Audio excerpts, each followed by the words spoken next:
Hi, good morning everyone. ওলাইছো নাই মোৰ মানুহখিনি ঠিকই হা জুখত কৈছো নাই ব্লগ বনোৱা অভিজ্ঞতা নাই প্ৰথমবাৰৰ কাৰণে আজি ব্লগ এটা এই হাঁহি আছে চা দেই যে ভাল কামত একো কামত আগবাঢ়িব নিদিয়ে ইহঁতে চবে হাঁহি আছে ভাবিলো আজি ব্লগ এটা বনাও দিনটোত কি কৰোঁ আপোনালোকক দেখাওঁ আচলতে দিনটোত কি কৰোঁ দেখাওঁ নহয় এই ডেইলি ৰুটিনবোৰ বাৰু দেখাই নাথাকোঁ আপোনালোকে বৰ পাব আচলতে আজি আমি আমাৰ ঘৰত সত্যনাৰায়ণ পূজা পাতিবলৈ লৈছোঁ গতিকে ভাবিলোঁ পূজা যা যোগাৰখিনি কৰাখিনি অকণমান আপোনালোকক দেখাওঁ চবেই জানে বাৰু কি কৰে কি নকৰে মই এক্সট্ৰা নহয় গতিকে কমেণ্টত গালি চালি নাপাৰিব আমি জানো দে তই শিকাব নালাগে বুলি কিন্তু ভাবিছোঁ অকণমান দেখাওঁ এতিয়া প্ৰথমতে অৱশ্যে মই ৰাতিপুৱা ছোৱালীজনীক স্কুল পঠাই লওঁ তাইক স্কুল পঠাই তাৰপিছতহে পূজা আমি কামখিনি এইজনীয়ে কেমেৰাটো আকৌ পোনাই দি আছে মোক হাতৰ এংগুল নিমিলে কেনি ধৰিছোঁ ঠিকনাই নাই এইজনী তাই অপজিট ছাইডৰ পৰা মোক কেমেৰাটো ধৰি দেখাই আছে মানে তল ওপৰ হৈ যায় মই ক'ত পেলাইছোঁ কেমেৰা গমেই নাপাওঁ অভ্যাস নাইকিয়া মানুহ কাৰণ ইনষ্টাগ্ৰামত ৰিলচ বনোৱা মানুহহে মই নিজক চাই এতিয়া আকৌ ফ্ৰণ্ট কেমেৰাটোতচোন নিজক চাই পেলালে চকুকেইটা কেঁয়া হৈ যায় সেইফালে মাই গড আকৌ সোমাই দিছে চকুকেইটা সেইফালে চাই থকা নিচিনা হয় বুজিছেনে মোৰ নিজৰে হাঁহি উঠিছে বোলে বেক কেমেৰাত কৰিব লাগে বেক কেমেৰাতটো নিজক দেখি নাথাকোঁ কেনি চাইছোঁ গমেই পোৱা নাই গতিকে আপোনালোকে চাই থাকক বেকা বেকিকৈ হ'লেও আজি পূজাখন দেখাব আপোনালোকক চেষ্টা কৰিম আৰু প্ৰথমবাৰৰ কাৰণে বনাইছোঁ সকলোৱে ছাপোৰ্ট কৰিম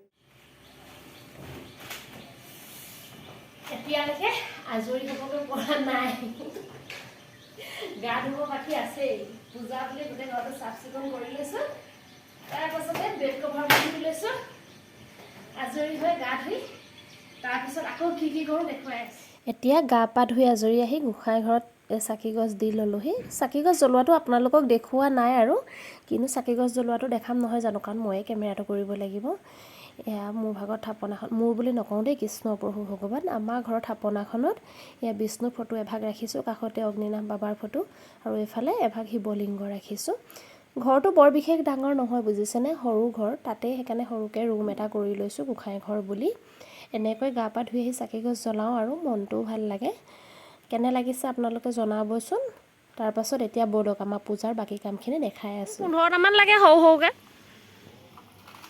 হ'ব সেইখিলা এৰুৱাই দিলে হ'ব আৰু নালাগে কলপতোৱা হাহাকাৰ ঐ কলপাতৰ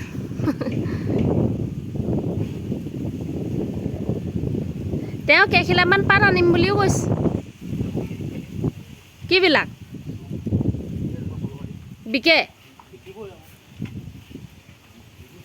আমাৰ কলপাতৰ হাহাকাৰ ডুঙৰ হাহাকাৰ এয়া আৰু নালাগে ৰমেন দা হ'ব আৰু নালাগে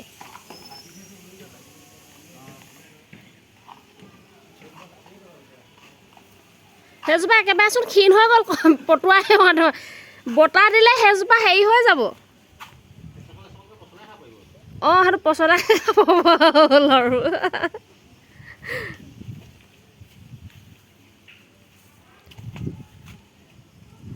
পাত জাহাজী কলৰ হ'লেও হ'ব কৈছে কেইখিলামান কাটি থোৱা বোলে কেইখিলামান মই লৈ যাম বাৰু আৰু এই ডিছৰ পেকেট এটা লৈ আনিবলৈ কৈছে ফাটি যাব মই মেলি দিছোঁ সেইখন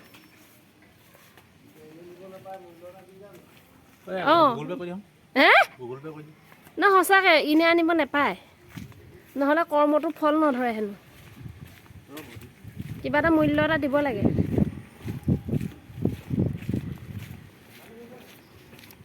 আমাৰ ঘৰৰ যে চোতালৰ অৱস্থা এয়া পানী যিহেতু পূজা বুলি আজি ভাত পানী খোৱা নহয় আৰু সকলোৱে জানে নাৰায়ণ পূজা সন্ধ্যা সময়তহে হয় সন্ধ্যা কালত কৰা হয় গতিকে দিনটোতো ল'ৰা ছোৱালীয়ে নোখোৱাকৈ একো থাকিব নোৱাৰে আমি ডাঙৰকেইটাই যেনিবা থাকি যাম কিন্তু ল'ৰা ছোৱালীকো খুৱাব লাগিব সেইটো কাৰণে নিমখ নিদিয়াকৈ ইয়াৰ ৰুটি কেইখনমান বনাইছোঁ দৈ দি সিহঁতে খাব তাৰপিছতহে পূজাৰ কামবোৰ কৰিবলৈ আগবাঢ়িম মাহ প্ৰসাদ ধোৱা পিঠাগুড়ি খুন্দা বহুতখন বাকী আছে এতিয়া নিজৰ পেট পূজাটো জোখৰ প্ৰথম কৰি লৈছোঁ তাৰপিছতহে ভগৱান পূজাৰ কামখিনি চাই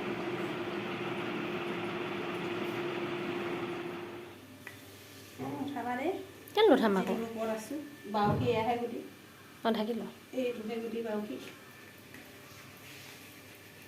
এডিটৰ তইহে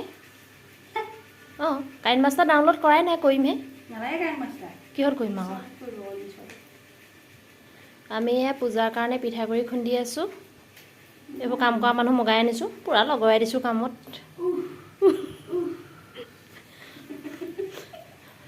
2-3টামান ভিউজ আহিবতো, 1টামান লাইক আহিব নহয়। অ' হেপ্পী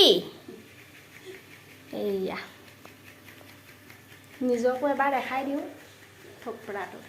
মুখৰ যে কোলা কোলা দাগবোৰ ইমান ওলাই যায়। এতিয়া ইনষ্টাগ্ৰামত ফিল্টাৰ লগাই থোৱা নাই, মিহি দেখুৱাই। ইয়াত কিমান বেয়া দেখিছোঁ নিজক, নাহিব দেই।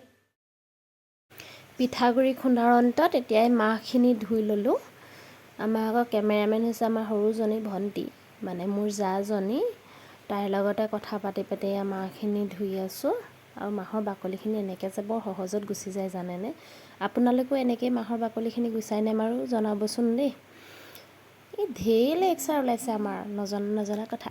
আমাৰ পূজাৰী আহি পালেহি বোলে। এতিয়া ধুনীয়াকৈ আমি আকৌ সাজি কাচি ল'লোঁ, কাপোৰ কানি সলাই ল'লোঁ। যিহেতু নাৰায়ণ পূজা, গতিকে সম্পূৰ্ণ বগা পিন্ধি লৈছোঁ। আৰু এতিয়া লাহে লাহে পূজাৰ কামখিনি আৰম্ভ হ'ব। আপোনালোককো দেখাই থাকিম। এই উটুঙা কৈছে চা, কেনেকৈ হাঁহিছে চা, চাইছে আমাৰ এওঁ হাঁহিছে, মোক চাইছে, উটুঙা কৈছে। এইফালে হাঁহ দেখাই দিম নাই দেখা, এইফালে হাঁহ। মই কেমেৰা নোহোৱাই লৰচৰে নকৰোঁ, মানে এংগুল মিলাব নোৱাৰিম যে নহ'লে। বাবলি পাপাক দেখিছা নাই? চাই দেচোন সিফালৰ পৰা।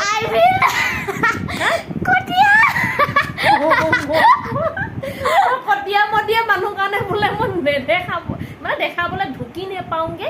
এহেঁতি হাঁহিছে মোক, যেনে কিমান ইজ্জত দিছে। ডেৰফুটীয়া মই বোলে ডেৰফুটীয়া। আৰু কিবা হাড় কেইডাল আছে মোৰ? আৰু এওঁলোকে কিবা কৰিছে মোবাইলটো, মই নাই দেখা যে। এতিয়া বেক কেমেৰাত থৈ দিছোঁ, সেইকাৰণে একো গমেই পোৱা নাই। মোৰ বোলে 200 হেনো হাড়ো নাই বোলে, বুজিছেনে? বোলে ভগৱানে বনাওঁতে হেনো মোক বোলে অলপমান কমকৈ দিলে, সেইকাৰণে বোলে মই চুটি চাপৰ হ'লোঁ। এওঁ জানো কিনো টিপি আছে মোবাইলটোত, সিফালৰ পৰা মই বৰ খং উঠে। হ'ব থোৱাহে, জুম কৰিছে আমাৰ কিবা। আৰু এতিয়া আপোনালোকক দেখাই আছোঁ পূজাৰ নিয়ম নীতিখিনি আমাৰ কেনেকৈ কৰোঁ, কি কৰোঁ সকলোৱে জানেই বাৰু। তথাপিতো নাৰায়ণ পূজা বুলি অকণমান সাঁচি ৰাখিবৰ কাৰণে যত্ন কৰিছোঁ। আপোনালোকে চাই থাকিব দেই সেইফালে। এইফালে আমাৰ দেও আহি পাই পেলানি ডোং বনোৱাত লাগি গ'ল। আমি যিহেতু ডোং বনাব নাজানো, এই বেলেগৰ ঘৰৰ পৰা কলপতুৱা কেইচলামান আনি থৈছিলোঁ। এই তেখেতে তাকে যা যোগাৰখিনি কৰি লৈছে নিজৰ সুবিধা মৰ্মে। আৰু আমাৰ ঘৰৰ কোনেও আমি বাৰু বনাব চনাব নাজানো, তেওঁৱে নিজে গোটেইখিনি বনাই মেলি লৈছে। তাৰপাছতে এইজনীয়ে হাঁহি হাঁহি বহি আছে, দেখিছে এইজনী? তাই মোক নেদেখুৱাবলৈ কৈ আছে। মই কেলৈ নেদেখাম বুলি কৈছোঁ। চকু চক চকু চক চক চক ই বেটি আমি সদায় এনেকৈয়ে থাকোঁ দেই। আজি হ'লেও বাৰু আজি তাই হেনো বোৱাৰী বোলে, চক বেটি এক মানে কৈছোঁ নহয়। কিন্তু আপোনালোক সকলোৱে মৰম দিব দেই, আৰু আমাক সদায় এনেকৈ থাকিব পাৰিবলৈ আমাক আশীৰ্বাদ দিব। দেউৱে এই পানী বাল্টিটো আনি দিলেহি এখেতে। ইফালে বৰষুণো দিলে, ডোংকেইটা ধুই লওঁ বুলি সেয়া আনিছে বাহিৰতে। আমাৰ চোতালত পানী দেখিছেনে বাৰু? আকৌ বৰষুণ দিলে কি যে হ'ব নহয়। সেইফালে এওঁ ভিতৰৰ পৰা মোক জোকাই আছে, বেলেগ ব্লগাৰ বনিছে আৰু সেই বুলি কৈছে। ইমান হাঁহে বাকীখিনি চাই থাকক। আৰু এইফালে এয়া পূজাৰ গোটেই বস্তুখিনি বাহিৰলৈ উলিয়াই দিছোঁ ড্ৰয়িং ৰুমটোতে। ঘৰত যিহেতু জেগা ঠেক, আৰু তেখেতে এয়া যা যোগাৰ কৰি লৈছে দেউৱে। এয়া হৈছে আমাৰ দেউ, মোক নুঠাবি বুলি কৈছে। মই মনে মনে অকণমান উঠাই দিছোঁ তেখেতকো।